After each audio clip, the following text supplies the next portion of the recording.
Sir ఒకటి ఏదైతే బాధిత కుటుంబాలకు ఏదైతే ఈ రోజు జరిగినటువంటి సంఘటన కులాలకు అతీతంగా, మతాలకు అతీతంగా, పార్టీలకు అతీతంగా, ప్రాంతాలకు అతీతంగా అందరూ కూడా ఖండించాల్సిన అంశం. అవును.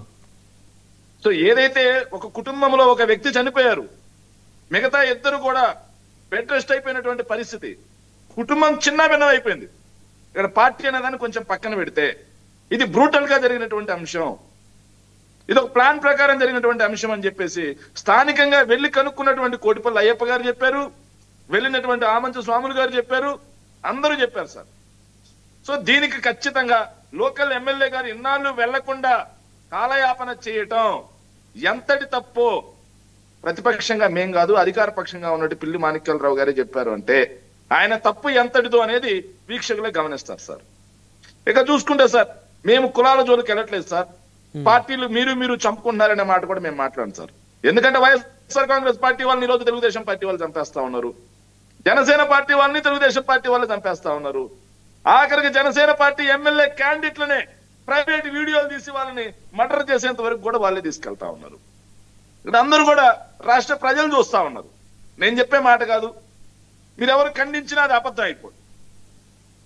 కానీ నేను ఈరోజు ఓపెన్ గా చెప్తున్నాను సార్, నేను కులాల గురించి మాట్లాడట్లా, కానీ నాకు నిజంగా ఈ రోజు నవ్వు వచ్చింది సార్. సో రాజకీయంలో అధికారంలో ఉంటేనే నీతులు గుర్తొస్తాయా, అధికారంలో ఉంటేనే కులాలను కలిపే రాజకీయం గుర్తొస్తుందా, అధికారంలో ఉంటేనే మత ప్రస్తావన లేని రాజకీయం గుర్తొస్తుందా? ప్రతిపక్షంలో ఉంటే ఏం గుర్తురావా?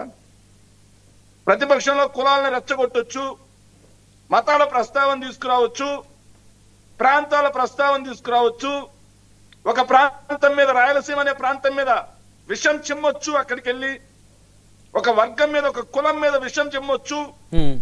ఇవన్నీ ప్రతిపక్షంలో ఉన్నప్పుడు గుర్తొస్తాయా? మీరు ఇంతకుముందు క్వశ్చన్ వేస్తారు సార్, 5 ఏళ్ల క్రితం ఇదే మాట మాట్లాడారా మీరని. గుండె మీద చేసుకుని జనసేన పార్టీ నాయకులు ఎవరైనా సమాధానం చెప్పానండి? పవన్ కళ్యాణ్ గారి నోటి నుంచి వచ్చిన మాట, మీరు కనీసం కుల భావన తెచ్చుకోండి, కాపు భావన తెచ్చుకోండి అని.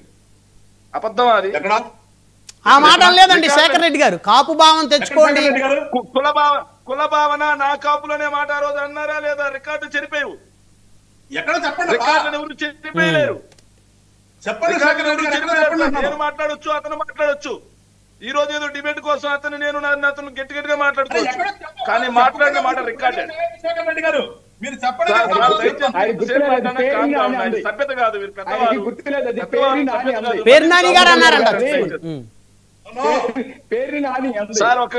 సరే సరే, ఏమండి శేఖర్ రెడ్డి గారు, గతం తీసేయండి, ఇప్పుడు జరుగుతున్న అంశం మీద బాధితుల వైపున ఒక ప్రతిపక్ష పార్టీకి చెందిన అధికార ప్రతినిధిగా మీ బాధ్యతగా మీరు మాట్లాడండి. దయచేసి పాతవి తీసేద్దాం సార్. నేను బాధ్యతగానే మాట్లాడుతున్నాను.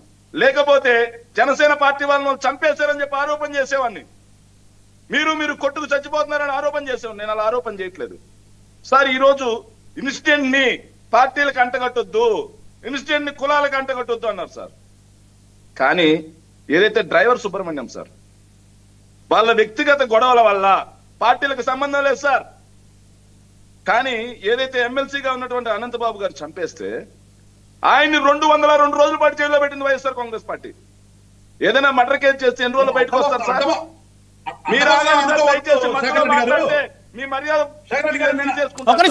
గాదే గారు మీరు చాలా సమయం మాట్లాడి వారు మాట్లాడిద్దాం, వారు మాట్లాడిన తర్వాత మీద ఉండే మర్యాద గౌరవం మీరే పోగొట్టుకుంటారు సార్. దయచేసి సార్, దయచేసి పెద్దవాళ్ళు ప్లీజ్, సమయం కూడా తక్కువ ఉంది, మధ్యలో ఎవరు క్రాస్ టాక్ వద్దు. మీ అందరికీ మళ్ళీ కంక్లూజన్ సమయం ఇస్తా ప్లీజ్. సార్ 202 రోజుల పాటు జైల్లో పెట్టింది సార్.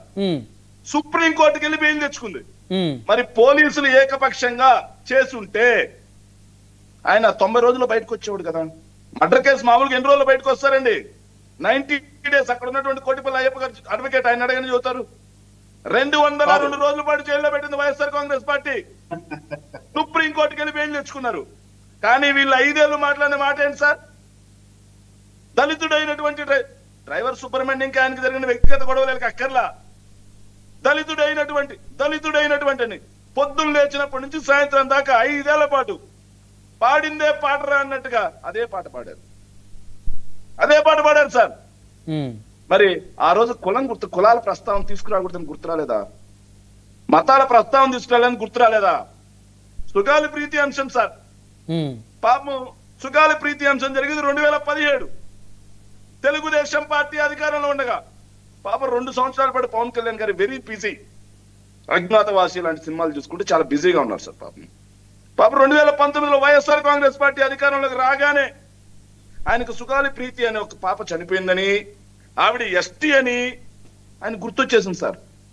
2017 నుంచి 19 మధ్యలో చంద్రబాబు నాయుడు గారి ప్రభుత్వం వాళ్ళ కుటుంబానికి ఏమీ చేయాల. వైఎస్ఆర్ కాంగ్రెస్ పార్టీ అధికారంలోకి వచ్చిన తర్వాత 5 ఎకరాల భూమి, 5 సెంట్ల ఏదైతే ఇళ్ల స్థలం, డబ్బు, ఏదైతే వాళ్ళ భర్తకి జాబు, అన్ని కూడా వైఎస్ఆర్ కాంగ్రెస్ పార్టీ ఇచ్చింది సార్. కానీ 5 ఏళ్ల పాటు వాళ్ళు ఏం మాట్లాడారు సార్? సుగాలి ప్రీతి అనే ఒక ఎస్టీ బిడ్డని చంపేస్తే అదే జగన్ రెడ్డి మీద జరిగితే అని చెప్పేసి 2 కులాలను మాట్లాడారు సార్. కానీ ఎలక్షన్స్ అయిపోయిన తర్వాత ఆవిడ అపాయింట్మెంట్ అడిగితే ఇవ్వకుండా ఇదే గాలి వెంకటేశ్వరరావు అన్న పాపం మహిళ, ఆవిడ వికలాంగురాలైనటువంటి మహిళ అని కూడా చూడకుండా ఆ రోజు ఆవిడ రాజకీయ వస్తువు, ఈ రోజు ఆవిడ అవసరం తీరిపోయింది, అధికారంలో ఉన్నారు, ఆవిడ వల్ల మనకి డ్యామేజ్ అవుతుంది. ప్రెస్ మీట్ పెట్టి ఈయన మాట్లాడింది ఆయన విజ్ఞతగా వదిలేస్తున్నాను సార్. సో నేను అవి తెలియదలుచుకోవాలా. బెదిరింపు ధోరణిలో ఒక మహిళని, ఎస్టీ మహిళని, వాళ్ళ బిడ్డ చనిపోతే చేతనైతే సాయం చేయవయా, లేకపోతే గమ్ము కూర్చో, కానీ మేము ఏం చేయాలో చేస్తాం, నీ అంతు తేలుస్తామని చెప్పి మాట్లాడారు. ఆ మాట ఎక్కడ అన్నారు సార్? అంతు తెలుస్తామని కనుక్కోండి. కాదండేశ్వరరావు గారు తీయండి సార్ బయటికి. సార్ వైఎస్ఆర్ కాంగ్రెస్ పార్టీ ఆ సాయాలన్నీ చేస్తే వీళ్ళు చేసినట్టుగా